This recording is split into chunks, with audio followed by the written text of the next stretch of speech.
Tonight, this evening, we have Gavin Blair, aka Gavsborg, Puppy Disco, Uncle G. He's a member of Equiknoxx Music, Ground Sound, and many other things. Welcome. Thank you. You hail from East Kingston. What is characteristic about East Kingston?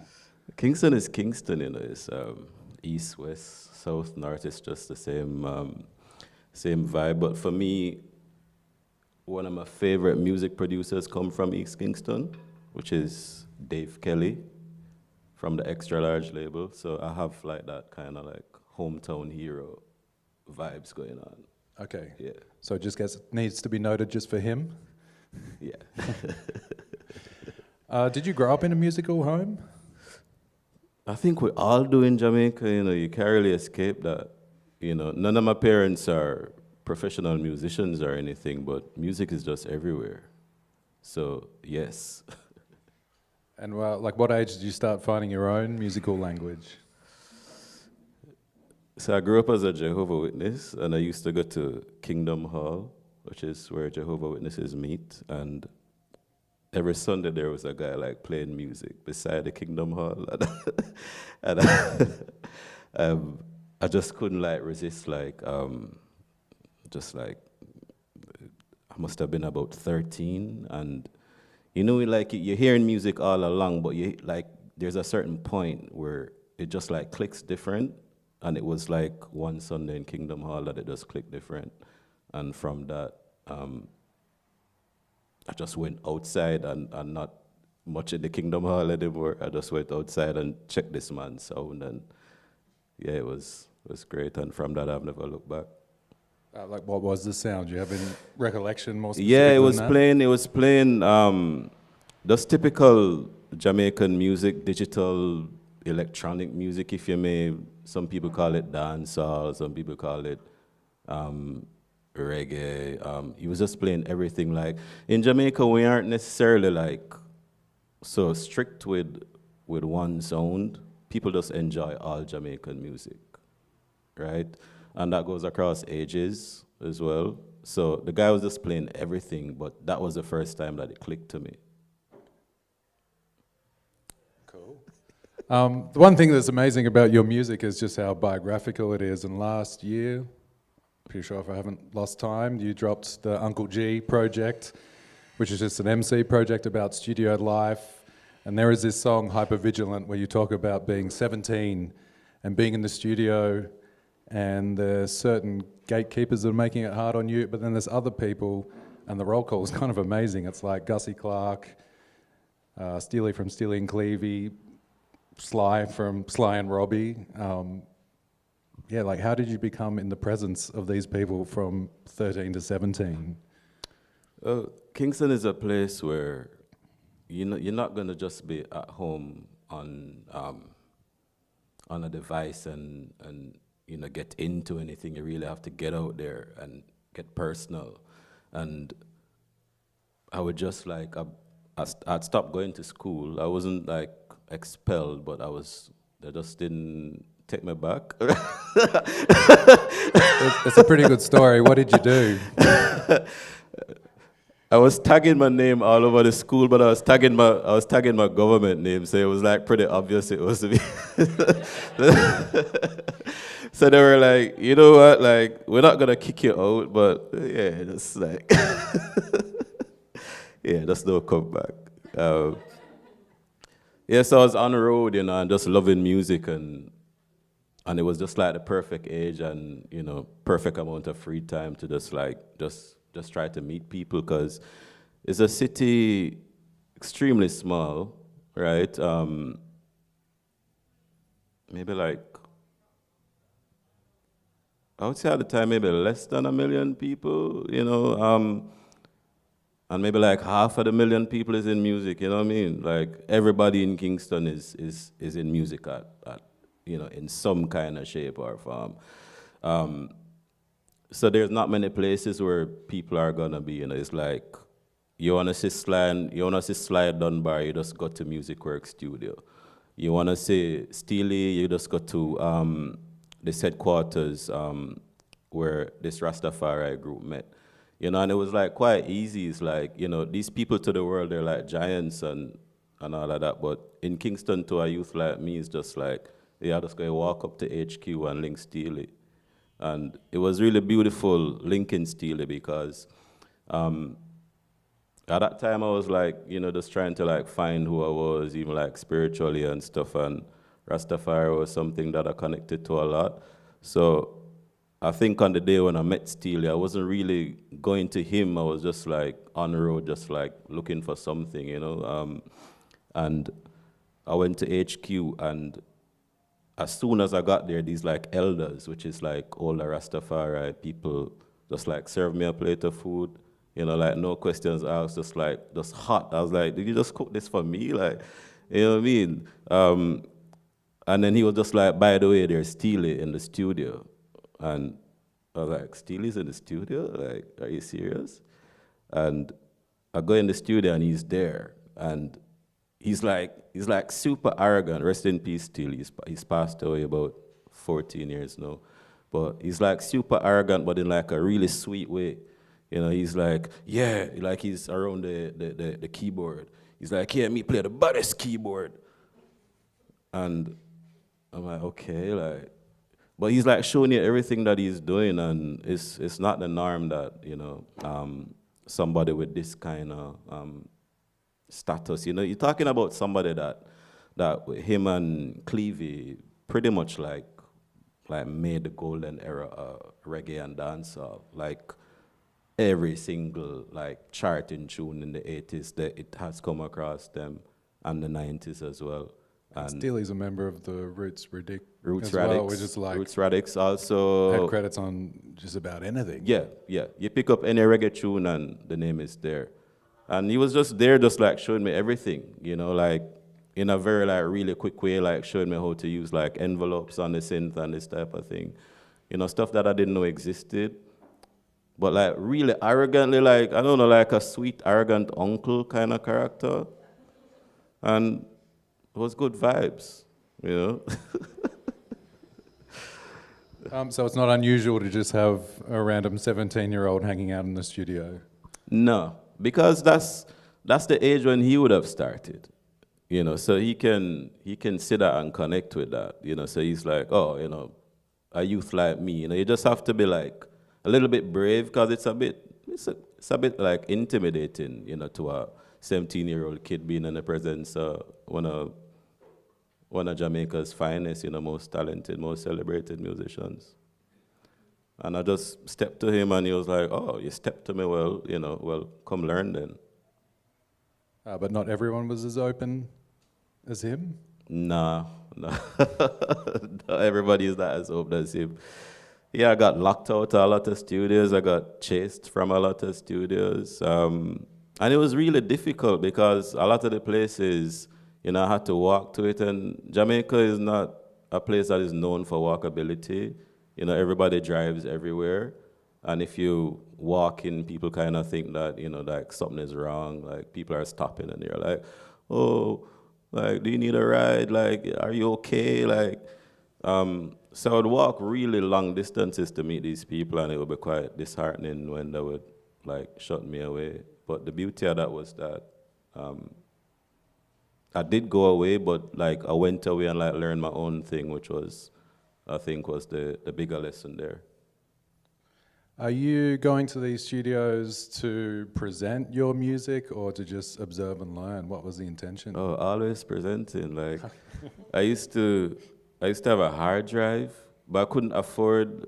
I'm not even sure if external hard drives were like in the form that they are now. They were like really big, and they looked like reel-to-reel tapes at the time. Really huge stuff and really expensive, and also didn't hold that much information anyway. So I used to, my friends and I would build computers just by like buying parts and like putting together, little computers to make our music on. And so I knew a little bit about like pulling it apart and like taking the hard drive out. So I'd walk around to studios with my hard drive wrapped in a towel and a screwdriver, and pretty much saying to people, can I open your computer and put my hard drive in it? And some people would allow me to do it, and some people were, were having it. One of your earliest breakthroughs was one of your rhythms was picked up by Busy Signal. It was a huge tune. It was a Billboard hit at one stage. But what's interesting is you pick up the record and there's very few pressings that even acknowledge you as the producer. I think there was one, but it wasn't even Equiknoxx, it was Equiknoxx. Is it hard in Jamaica to get your input credited when there's such like an entourage presence in the studio? Yeah, you have to fight for it. You have to really speak up, for yourself and for your art, and let people know that, it's credit has to be there. But in those first set of releases, quite a bit of them went by without credit, and yeah, it was sad, but eventually I got on it with a lawyer, and it should be sorted now. Oh, so this is still going? I mean, if somebody represses no, I can't stop the old press, but if somebody represses no, then it should be properly credited. Okay. Yeah. Did this make you distrusting of the industry? Yeah. But still wasn't afraid to keep trying. What would be annoying about it was that I'd be at home at my mom's, on my parents' couch, and just there, so Kingston is a place where you have sound systems just all over, right? So you'll be there at your house and the wind brings you one, then it kind of disappears, then it brings you another one, disappears, and then it just keeps bringing you different sounds that are playing about, because sound systems just play on the road, right? So I would just be at home on my regular Friday or Saturday night and just hear this song just playing repeatedly over just lots of different sound systems, and it was really hard. Taunting you. Right, because I'm oh, this don't even have my name on it, I had to go to the paper and tell them, hey, it's me, I made this song, and they're like, no, you didn't. It's, so it was difficult. It was really difficult, but still, I didn't let it get in the way of carrying on. Did that moment open doors for you? Not really, because nobody knew it was me. Okay. It was on Billboard. I don't remember what the position was, and I was like, "Hey, that's my song on Billboard," and people are like, "No, it's not. It's not." Sorry, do you remember the monologue that "Don't Walk Away from Me, Jamaica" starts with? You're going to do a better version than me. That was 4 years ago. Remind me. I can't. But it was such a good observation, I wanted you to drill down. Hang on. I've got it on my clipboard. Sometimes you'll be having a good conversation with Jamaica, and with no notice, Jamaica just picks itself up and walks as far away from you as possible. All of us can relate to that. Tell me, break it down for me.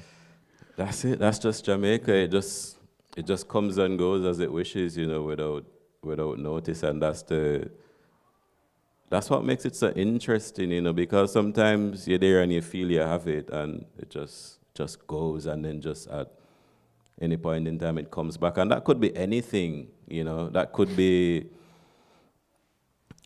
that could be friendships or relationships. It could be a favorite sound system. That's just the character of Jamaica.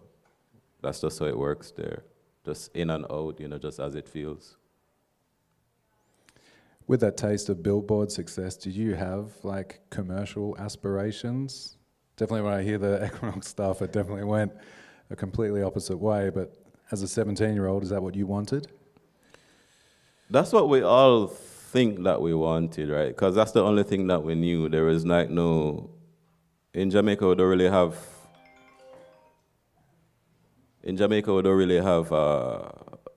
much of an underground scene, so the only way is the top of the top, so it really took me some years of just just friends and like, you know, people that know, like telling me how much they appreciate my sound, for me to understand that there's something more meaningful out there than just like reaching like people who, you know, just consume music just, you know, without any like, I don't know how to describe it, but the long and short of it is that I eventually found a more like meaningful like connection with music in like much smaller circles, you know, and it took me a while, and but I would say that the template in Jamaica is to just be as big as you possibly can.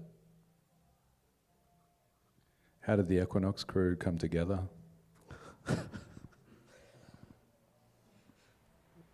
So back to high school, right? I was a bit naughty in high school. I never really went to many classes. Um, but the funny thing with that is that, you know, a lot of other kids were like cutting class to like go to the game shop or to, you know, have a little smoke, or, and me and my crew was going to the library. You know.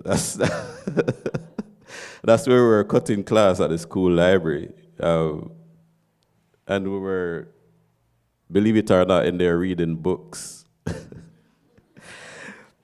And we all liked rapping. There's a lot of kids in Jamaica love hip hop. And we saw ourselves as rappers. Yeah, that was a long time ago.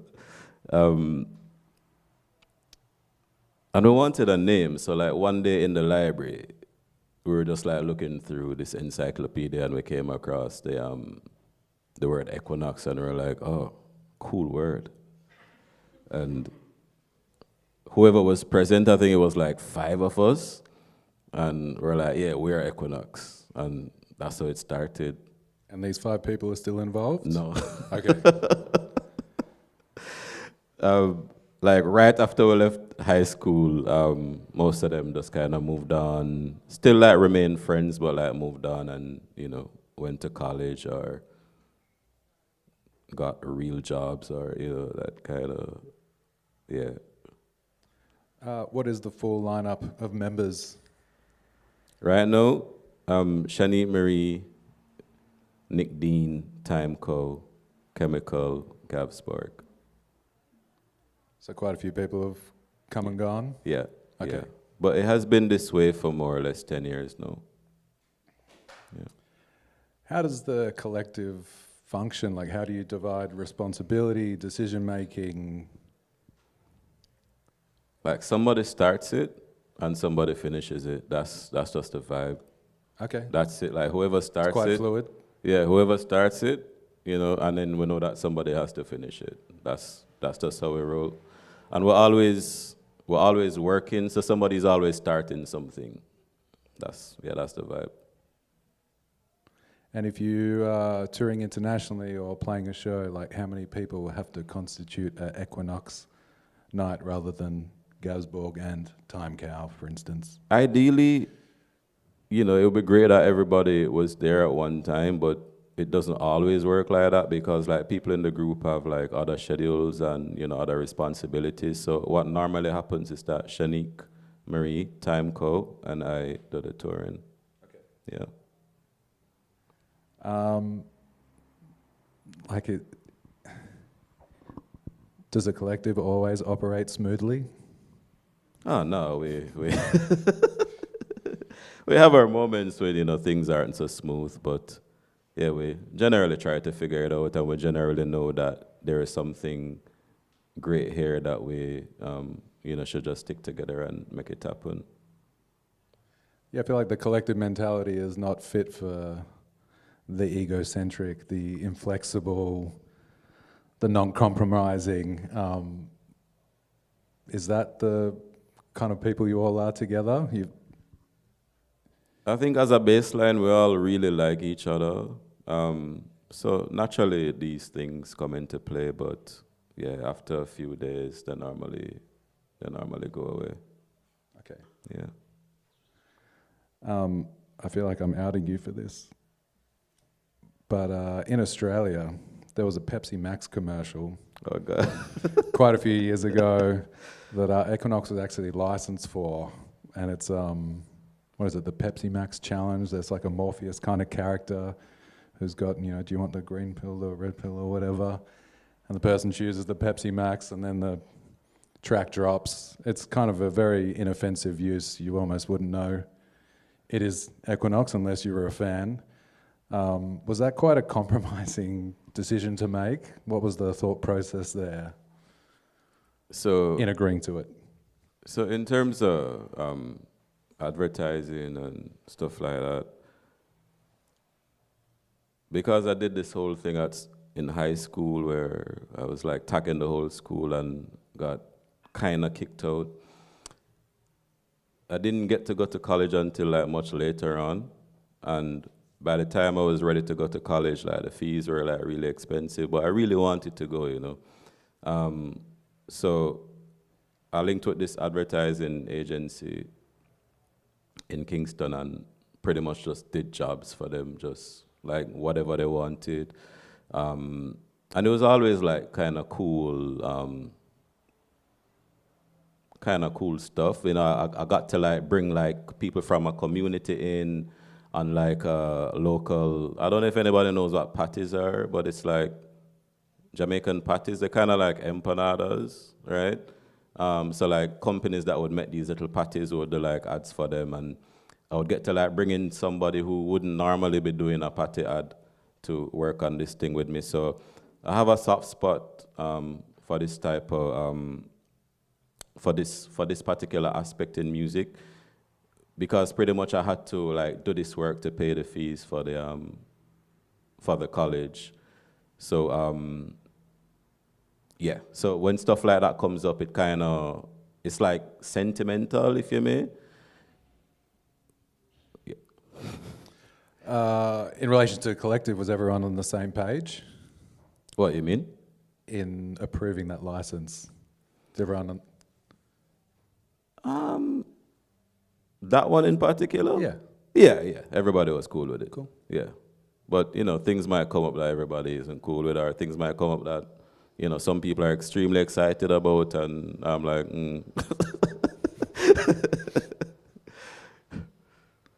Have you ever had your music sampled? Yeah. Mostly informally. There was one recently that this guy named DJ Flex started this like thing on TikTok where he was like mashing songs together, and he put one of ours in, and it became like really viral on TikTok. And I didn't really know much about this world before until I met this person. Yeah, people started like sending the little videos to me, and I just wrote him. I'm like, hey, that's my song.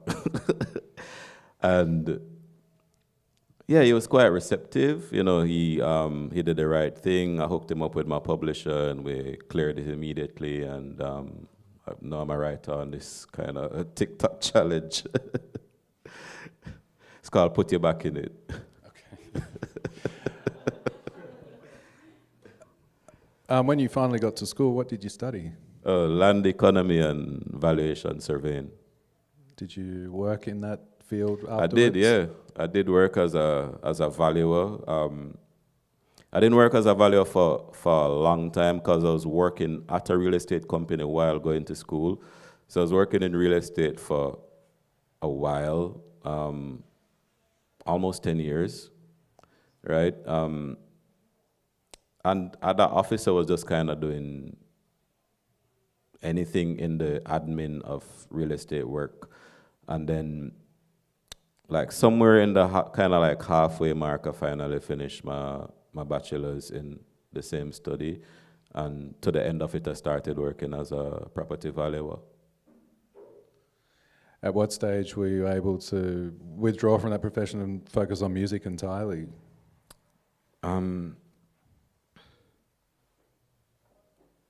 Yeah, one day I needed to somebody invited me to Poland to play, and this was the first time I'm ever going to Europe. First time I'm ever traveling, right? So the first time I've ever gone on a plane was to Poland, which as a Jamaican, that's bizarre, right? So I really wanted to do it, and I realized that it was a lot more complicated than it needed to be. You know, I thought that I'd invested enough like time and trust in this kind of space that I could just kind of dip in and out as I liked, but I was informed that it wasn't so. So the more and more I started getting these kind of like requests, the more and more I was like, all right, well, you know, I obviously have to make a choice here, and I'm not gonna choose this over music. So I just decided to go full-time music. Beyond this Poland offer, sorry, was that for Unsound or? No, it wasn't. It was this mixtape I did with this artist Javon Ferron, aka Massacre. He's a really popular. We call them DJs, but not disc jockey. Like MC, really popular Jamaican DJ. But at the time, he wasn't. He wasn't that popular, and we did this mixtape together. Basically, like I played him some King Tubby tracks. You familiar with King Tubby? Of course. I played him some King Tubby tracks, and he started freestyling over them, but in a way that he would freestyle on a trap track or a drill track, which was interesting because normally when people hear like classic Jamaican sounds, they tend to try to approach it like how somebody would in the 70s. And he didn't. He approached it like how somebody would know. So it caught the ears of a lot of people within the more Polish reggae scene. So that was kind of like the circuit that I was on at that point. And it was really cool. I didn't know how to DJ at that point. Well, I kind of knew how to DJ, but not for an audience. And this guy named 27 Pablo came and saw me in Jamaica, and he's like, listen, we're charting your tunes in Poland, and you know it's kind of a big deal.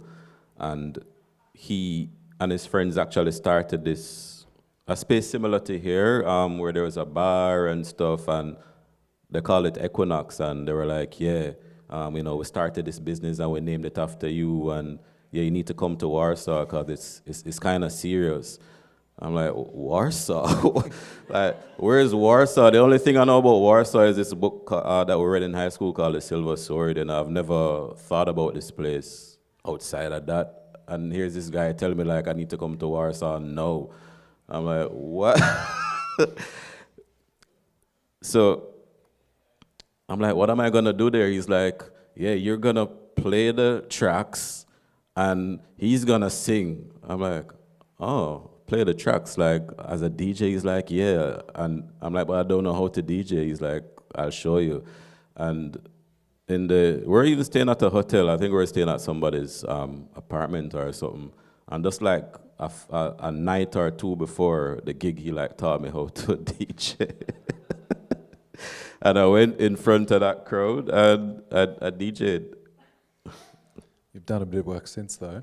Say again? You've done a bit of work since. Yeah. Yeah. Like, what were your next DJ opportunities beyond that? You were involved in a sound? Yeah. So when I left that job, I didn't really want to be in Kingston as much, right? I wanted to be somewhere a bit far, you know? Like, I wanted to start something new, and I wanted to be, like, away from everything. And there was this sound system called 8 Mile Sound System that's on a beach in a place called Bull Bay. Like, Kingston, people sometimes call it Kingston, but it's not Kingston. It's in another parish, but it's, like, right beside Kingston. So, sound on the beach, lots of fried fish, lots of, like, 5, 6, 7, 8 hour sets. And many times I'm the only one there. Sometimes it's me and the owner for the sound, Uncle Ronnie. Sometimes it's 50 people that are there. But like really like intimate, and anybody that was there wanted to be there, and there found like a home, you know, in like sharing like my music and music that I like with other people, and it was quite grounded. I felt like, you know, like a learned scholar, like going there. I would go there like 5 p.m. on a Friday evening, and like go home at like 8 a.m. Saturday morning, and yeah, it was great. It was really a great time of my life, and I got to learn, you know, how to, because this experience is like, I don't know if anybody knows what Jamaican sound systems look like. So it's like big columns, you know, and Uncle Ronnie, the owner for the sound, would put out like 2 to 3 columns, like just for us, you know, and like it was great. I would get to help him pack up. I would get to help him set up.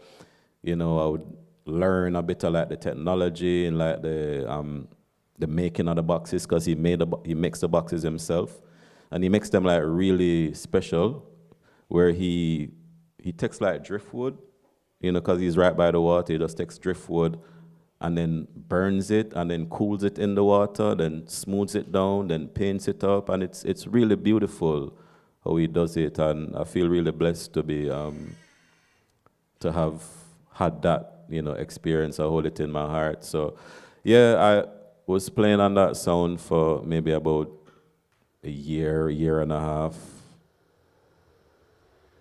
And you're playing, did you say like up to 8 hours?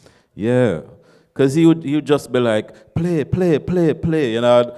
I'm like, I'm tired. He's like, play, play, play.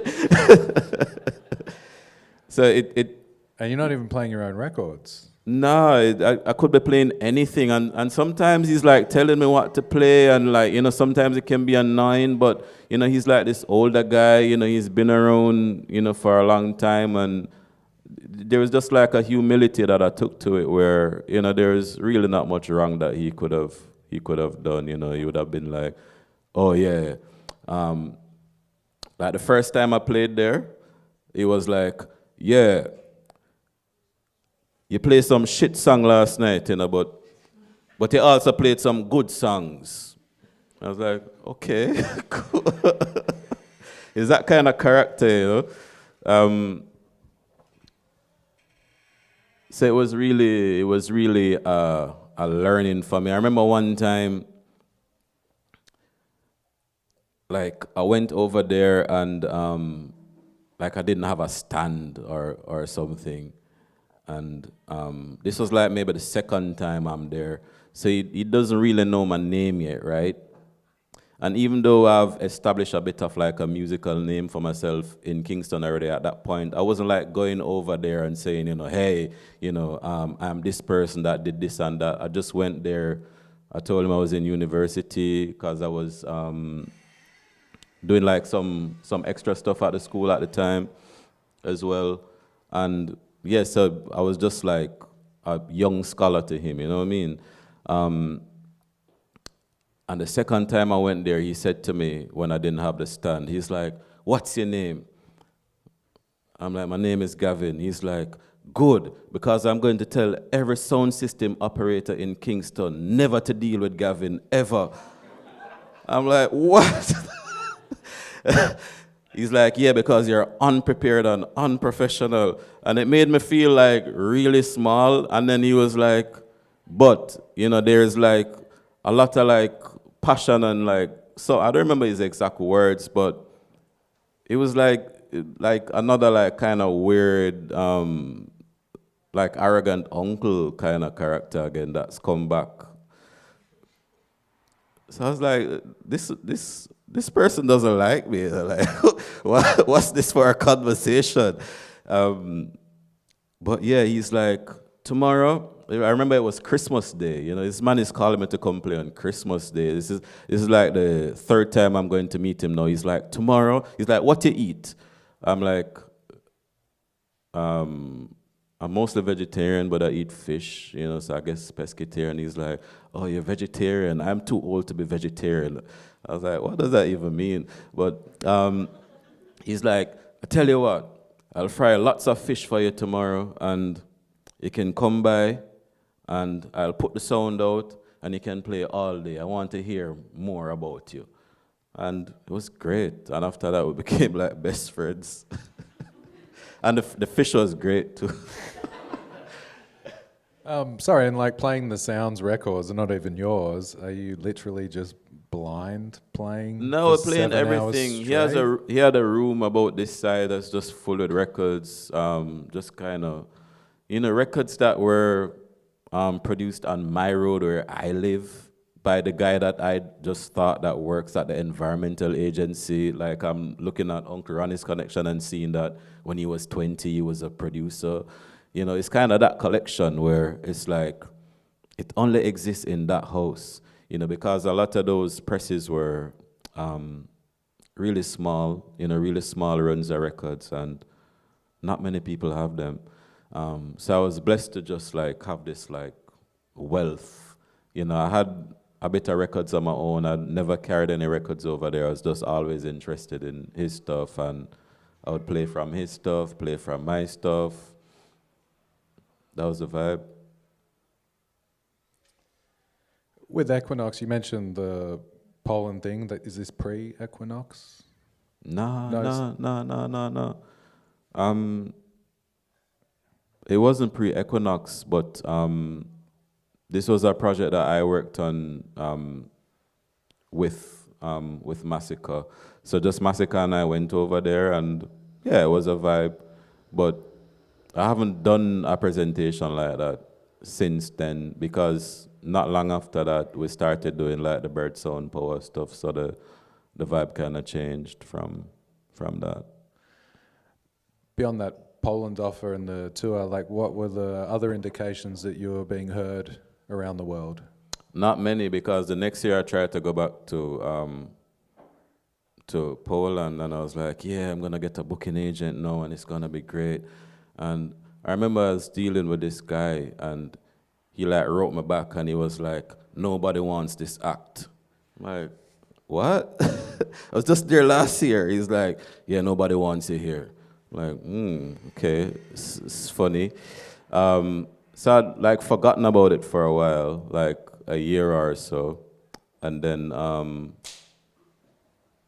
realized that it wasn't true.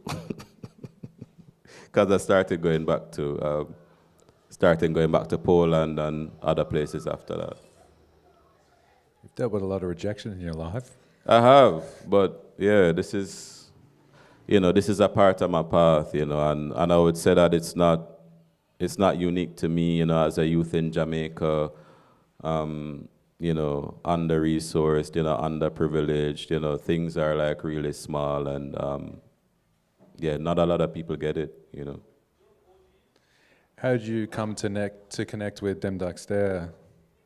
I don't even know really like when that connection properly sparked. It started from like this SoundCloud message from John K. You familiar with John K? Of course, Manchester's finest. Right. So John K. messaged me, didn't know who he was, but he was like asking me like things that I'm like, who's this guy asking me like about these tracks, And I'd sent the tracks to him, Didn't hear from him after that. But I knew about people like Hipsters Don't Dance. I knew about Swing Ting. And what I didn't know that there was a connection there. And there's also a connection with Mark Ernestos. You familiar with Mark Ernestos? Yeah.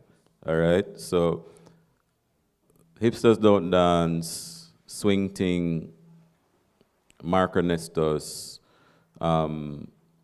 people like Suze, aka The Large, were all playing my tracks, right, or our tracks. And I think somewhere in the mix of that, Miles and Sean from Dem Dyke would have heard. And John came back, and he's like, hey, we want to do this album with you. And I'm like, album? Like, yeah. And he's like, yeah, we we really like these tracks. So like they did like a bit of like curatorship, and they picked out some tracks that we liked and they liked, and they were like, yeah, we'd love to put this on an album. I was like, yeah, do it, and that was Bird Sound Power. Did these names mean anything to you No. at that point in time? No, didn't know who they were. Okay. I love that the people who really embraced it, I guess this misconception that they're kind of very serious types, and they found so much resonating from your fruity, humorous music. They're sweet. They're sweet people. Yeah. They're sweet people. Really sweet people. Yeah, have a lot of time for them. Actually, one question I wanted to ask before is, your bio mentions that you collaborated with Missy Elliott. I don't think I could ever find the track online. What's the story there? The track was kind of released, right? It was released, and then it was a bit of like a complicated situation with like label clearance, and you know, when you're at this kind of level, like label clearance is a thing, you know, where an artist might give the go ahead, but then the label still needs to clear it, and I think it didn't get cleared, so it didn't officially come out. So they went and I think they made a video for it. It's with an artist called Spice. I don't know if you're familiar with Spice. He's a dancehall vocalist that I know quite well. We've worked on a lot of tunes together, and yeah, she's friends with Missy. I don't know how that connection was made, but yeah, they made the song together. So Spice came to me, she recorded her part, and then she was like, she's gonna put Missy on it. I'm like, no, you're not. She's like, yeah, it's my friend. I'm like, okay. But yeah, she put Missy on it. But yeah, there was like some muck up with the label clearance thing. That, yeah, an area that I don't know about. Equiknoxx Music has released quite a lot of digital releases, quite a lot of vinyl releases. Like, how do you distinguish as to what is worthy Just of... vibes. Just vibes. That's your intuition, or... Yeah. Okay. That's the Jamaican way, you know what I mean? It's just vibes. It's like if it feels like it should be on a vinyl, that's how it's gonna go. You know, if it feels like it's digital, that's how it's gonna go. Yeah. Do you bask in the flexibility of digital music? Are you literally just mastering things and putting them up on Bandcamp 2 hours later? No. One time I used to do that though, back in the day, like when I was working with people like Idonia. I don't know if you know Idonia. Yeah, we would just like, does anybody know Idonia? Sound knows Idonia. Yeah, so this is me like, just finished the 9 to 5, but it was really kind of more like 8:30 to 3:30, and then I would leave there and go to class because I was studying while working in the studio. So I'd go to class and then finish class like 8:30, 9 p.m. Then come to the studio, and Idonia would be there already and would make a song together, and then in some cases it would come out the next day or the next few days. It was that type of like tomorrow, you know what I mean? Like really, really, really quick. And it was a really good time because it really like tested like, you know, like speed but yeah, I don't think I would do much of that now. Okay. So everything is quite thought out and planned. Yeah, as you know, we don't really like make it too like rigid. You know, as I said, there is a vibe there, but what we do is spend some time and like if somebody from here like reaches out to me and says, hey, you know, like can you like send me your stuff? I like make a note of that and you know make a note of like all of the peeps who have like linked me, you know, in this kind of like really like one-on-one kind of personal way. And yeah, take some time, and I might send some stuff beforehand, that type of thing. I would say we have a release at least a few months, maximum 3 months. After 3 months, like holding on to release after 3 months to be released kind of feels long for me. I would say between 1 to 3 months before we release something. And in that time, we're like reaching out to people, but not like, we're not just like linking people like batch, like mailing lists with like 10,000 people who don't know or whatever. It's like really people who like important to me, or have reached out, and there's like a vibe there. As a DJ, do you have any heavy hitter dub plates in your set? I've heard that General Levy one that's a total burner. Who else have you managed to tap? Yeah, dub plates are funny because I don't really chase them, Do you know this Jamaican singer named Luciano? Not personally. But you know the name? Yeah. So all right, so dub plates, you're talking about like dub plate specials, Yeah. And not the physical dub plate. Specials. All right, so I was going to cut a physical dub plate at the legendary Kilimanjaro dub store in Kingston, right? It's the only place in Kingston you can cut dubs. So I was going to cut a plate there, and at the time I had like a little fro going, and Luciano walks in the studio because apparently his studio is beside Kilimanjaro studio, and he's like looking at me like hard. I'm like starting to feel like kind of uncomfortable, or like, why is this guy staring at me like this? You know what I mean? And he's like, John Legend. I'm like, what? Then he goes, oh, I'm a big fan. It's a pleasure to meet you. I'm like, this man does not think I'm John Legend,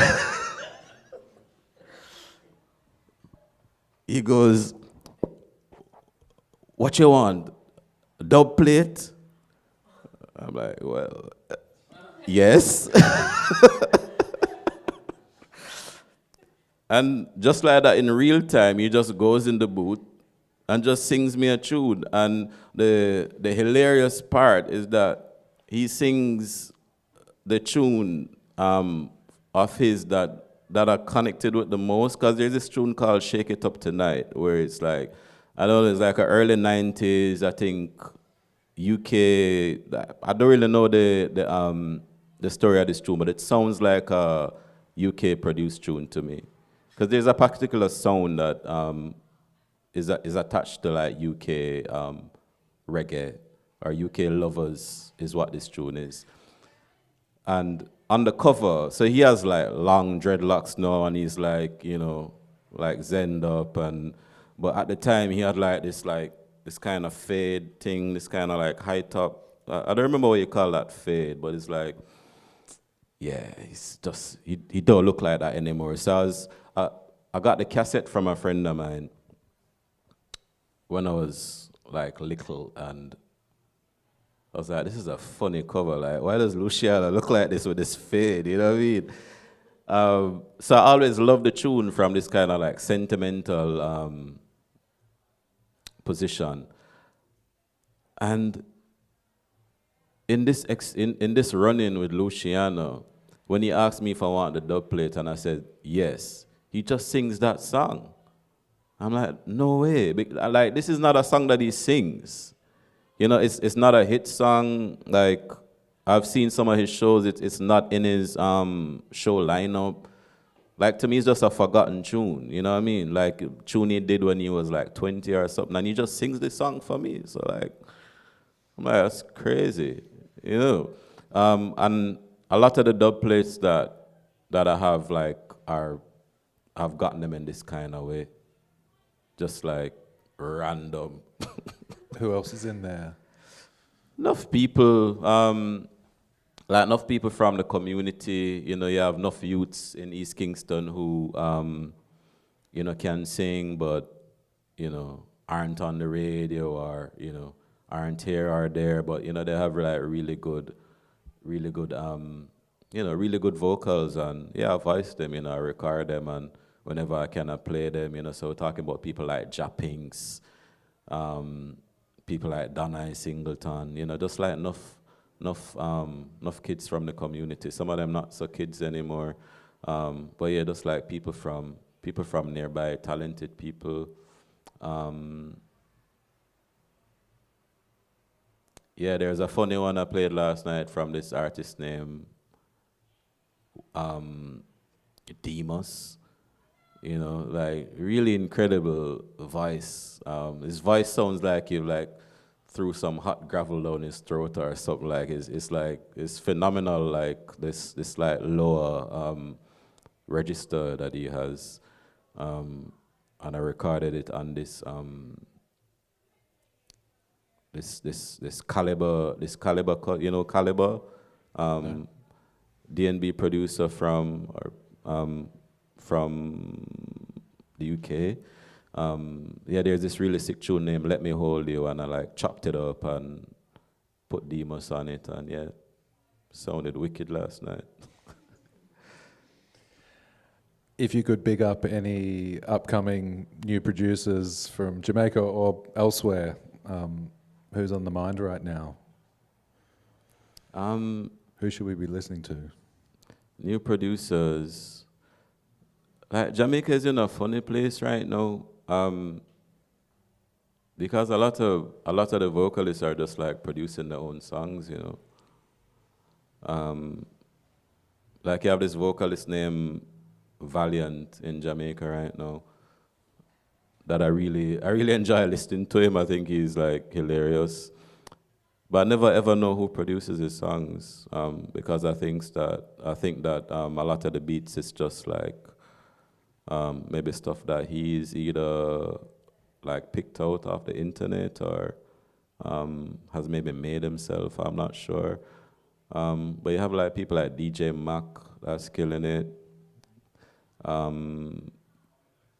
People like JLL is a favorite of mine. My little brother, Brent Bird, is also a sick producer. Your literal brother? Yeah, well, okay. My younger brother, I should say. Okay. Maybe he wouldn't like it if I said little brother. Sick producer. He's really a chef, like, by occupation, but like when he's not cooking, he's, cooking up the beats. What are you listening to when it's not dancehall, reggae, dub, and everything adjacent in between? I don't really listen to things like in genres like that, and that's how I DJ as well. I just like what I like, and I listen to any and everything I could be listening to. I don't know, like old NSYNC songs. You know what I mean? And then in the next breath, I'm listening to them Dexter, So it's really all over the place. It's just kind of, I think of things with like a bit of sentiment, like everything that I play as a DJ, like generally means something to me. Like I can generally like tell you some story about the song or that kind of thing, and it's just all over. I just try to make it work. But I don't sit at home and like, I'm saying I'm gonna listen to some dub. I don't do that. Yep. No. At home, you're a family man. You've become a father. Yeah. 4 years ago. 3. 3. Yeah. Has that forced you to reassess the sustainability of being an artist with another mouth to feed? Oh yeah, and time has become like a lot more like crucial now. Like if I'm in the studio, I really have to get something done and come out. I don't have like the time. There's somebody that also needs my time, and it's been like really cool because it like there was a point when I kind of forgot that I could work fast, You know, like I started off as like a really like fast working producer. Like I would like go to people's studio and challenge them and tell them I can make a beat quicker than you, this kind of thing. And you know, people would be like, no, you can't. And then I would like make a beat in like 5 minutes. But then there was a time when I got like, I don't know if it's comfortable or something, and then I kind of forgot that I could do that. And I think like since I've become a dad now, like I remember that, like, oh shit, I can like really get in and out of this thing like quick, you know. So are you satisfied with what you've been making Yeah. in recent years with this Yeah, established productivity? yeah, and I also have, you know, like a really cool like audience, you know, with him. He's like, you know, I can like play something and you like listen to it for 20 seconds and, you know, give me a little smile and it goes a far way, you know. You know it's a hit. Yeah, say again? You know it's a hit when you're smiling. Tell me about Ground Sound. Yeah, Ground Sound is a project that started officially last year, but it's really born from friendship. There's this woman, Dr. Isis Simaj Hall, that I met in 2019 They are based where? in Jamaica. Okay. Right? Or is it 2018? I think we met online in 2018, and then like in person 2019. So Gussie Clark is our mutual friend. And Gussie Clark has a way of like bringing people together. Like you just like invite you somewhere, and then when you look, you see like Stephen Stewart or Steve Golden or Pam Hall, or you know, all of these like these huge like, you know, reggae figures. But then there could also be somebody there that, you know, you can't really place them in this kind of you know, with these kind of monuments, but there's also something like incredibly monumental about them, just like, you know, like perspectives and, you know, like conversations. And we really hit it off with this conversation that we had about Kumina. And Kumina is something that doesn't get spoken about in Jamaica a lot, because a lot of people like file it in like the area of like sorcery or, you know, witchcraft, or in Jamaica we call it obia. So a lot of people don't really touch Kumina because of this thing, but we were just interested in like the drumming parts of it, and like we just started talking about lots of Kumina, and I felt really cool that I could talk about Kumina freely with somebody, you know. So it's like this like-mindedness came from it, and then before you know it, we were going to like a Kumina yard, and there's lots of stories about these Kumina yards. There's like stories about people like going backwards up trees, you know, all kind of like stuff, and we're like, oh shit, like I want to see that. Like if somebody's going backwards up a tree, I want to see it. You know what I mean? So we went there, and like nobody was going backwards up a tree, but it was just really like was just a really solid experience. And we met one of the drummers, who was this really interesting guy called Nicholas Allen, and he came to my studio. And we started making some tunes that weren't Kumina tunes, because we didn't want to, you know, we're not from Kumina, so we didn't want to, you know, enter that space in this kind of way, because, you know, I was looking at songs that I wanted to release them, and yeah, that didn't feel right to like just like enter in a Kumina space and then talking about like releasing Kumina tracks. Felt a bit like taking something, you know. So we made some other stuff, and it just felt really cool, you know. And we started making more and more. We started coming up with with like vocal ideas. So my partner in ground sound, Dr. Isis Simaj Hall, is a lecturer at the University of the West Indies, and there is a lot. There's a lot of stuff that I think that that we connect on. That we both didn't know how to like say before ground sound, because like in Equiknoxx, like, you know, these conversations would come up, but like it didn't feel like the place to explore, right? And rhythm writer, which is Isis's name, her artist name.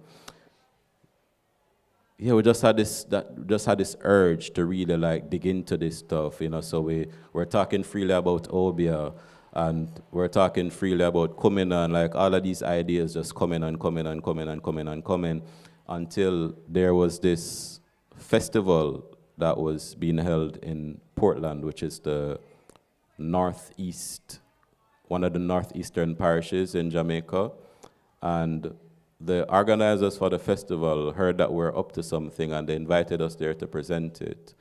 And we went there and we presented it, and it was really good. And from that, you know, it like gave us like more inspiration to make more and more stuff. And at one point, we were just like, I think we have an album now. And yeah, so officially, that was born last year. Why are you drawn so much to collaboration? Almost seems like that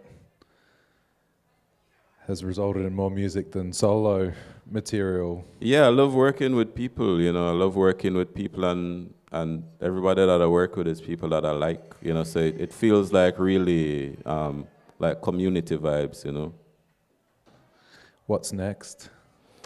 Can't tell you. Okay.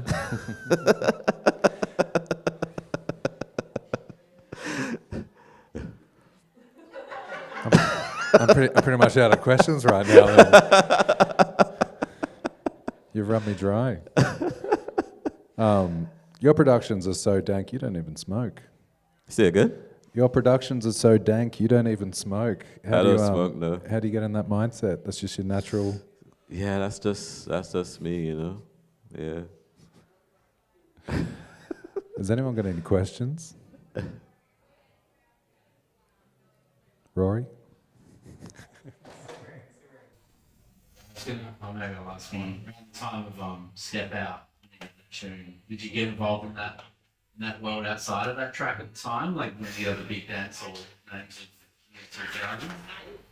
Like if I worked at any of those people? We used to have a bad experience with Step Out, by the sounds of it. We didn't get credited, but were you busy in that studio system at the time? Yeah, I was working with all of them. Movado, Cartel, Idonia, Beanie, Bounty.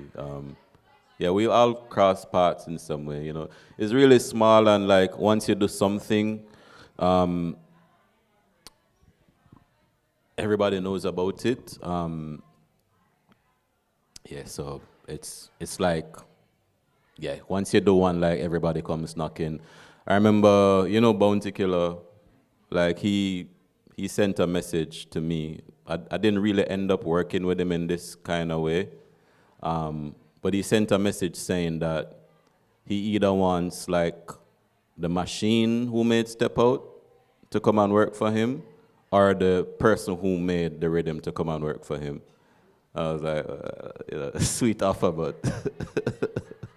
but yeah. After Step Out came this tune named Come Out and See with Movado and this Puerto Rican artist called De La Ghetto.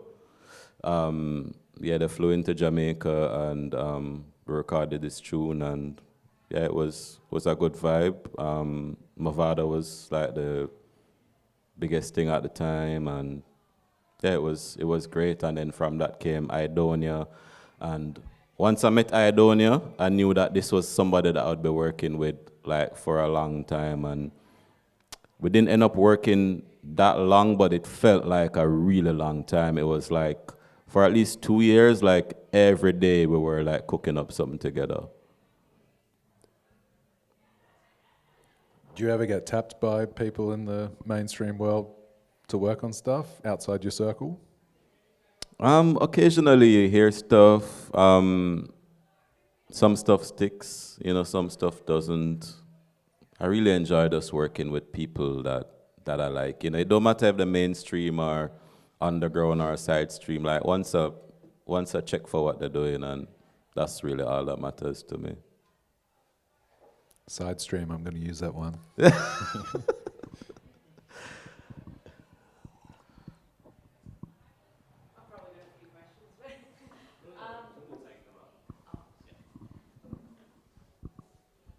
Hello. Hey. Thanks so much for your music. So with Spice, how did you get to know her, and do you think it's somebody you would ever collaborate with? Oh yeah, Grace Hamilton, I love her. I met her through a mutual friend named Penny Bling. So Penny Bling was this selector. He used to run this night called Bembe Thursdays. Bembe is like a big marble, and he called his night Bembe Thursdays. And I wanted him to hear, what we were doing in hopes that he would play it. And he's like, yeah, I'm not gonna play this, but but I think you should meet Spice. And yeah, he hooked us up, and yeah, we had some great works together. And if we work together again, I don't know. I run into her sometimes, and the vibe is good, but with vocalists like this, like it's really, you never really know when it's gonna come. It's really quite vibe based. It's just like if I'm in the same space with her for a long period of time, then work would come. But there's not really a culture to really like reach out to people and like say, like here's a track, or it doesn't really work that way. So did you guys ever release anything together, or you just... Yeah, there's this tune that went really big from that relationship called Jim Screechy. And that's Spice and myself, and that was a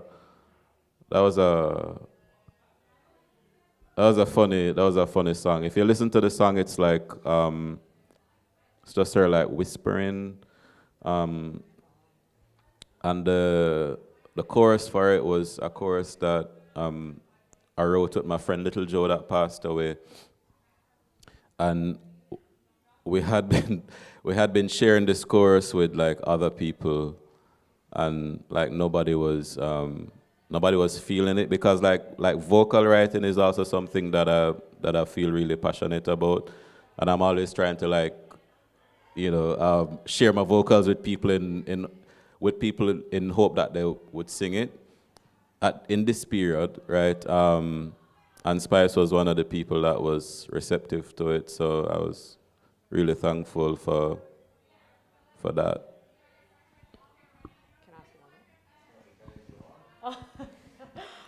So with like the type of music that you guys do, like in Jamaica, is there many like small crews kind of pushing, the underground sound and doing like events and stuff? And what's that like these days? So it's really small, you see. So you find that like those nights that we used to put on like over at Uncle Ronnie on the beach, you'd get like some kind of underground community there, but we would all share like the underground hip hop community, the kind of like spoken word communities. Like it's just these communities that link up and support each other's nights, and that's how we get like a bit of like numbers in the room. Like, is that still happening, or? Yeah. That night in particular, no, but this is the general concept. So you'll go to a night and there'll be like somebody playing experimental music, and then after that there's a dub poet, and then after that there's somebody, I don't know, playing Oasis on a guitar. It's just that's the vibe. Hey. Hey. I had a question about Equiknoxx. When you're all making music, do you have a collective studio, or is it a collection of studios across that you visit? Yeah, we all have our own individual spots, but there is like a main space where we kind of link up and share ideas. But yeah, mainly we write on our own with the intent to collaborate with each other, and then we link up at the main space and we see how we see what sticks. And can I ask one more? Yeah. When it came to you sort of coming up and visiting artists' studios that you respected, how do you feel like the internet and sort of social media, has that changed the way that sort of younger artists would interact with, people they looked up to, or sort of how does that sort of change the landscape in Jamaica? Yeah, you definitely have like a new wave of Jamaican artists that don't really care about that. It's quite like, inside, their own little space, and yeah, the whole like the passion to like go out and like link somebody isn't there for some of them, but then for others, like it's still very present, and it's good to see, because I think it's really important, because like in Kingston there's just a wealth just like knowledge and like vibes and just talent for people to tap in, because I think it's good to know that, and it's good to know these people, and so I just have to big up the ones that really reach out and like make this thing happen, and no judgment to the ones that don't, because based on my experiences, like some of the people aren't so warm when you reach out to them, but there are warm ones out there, but you just have to get to them. Thank you. Respect.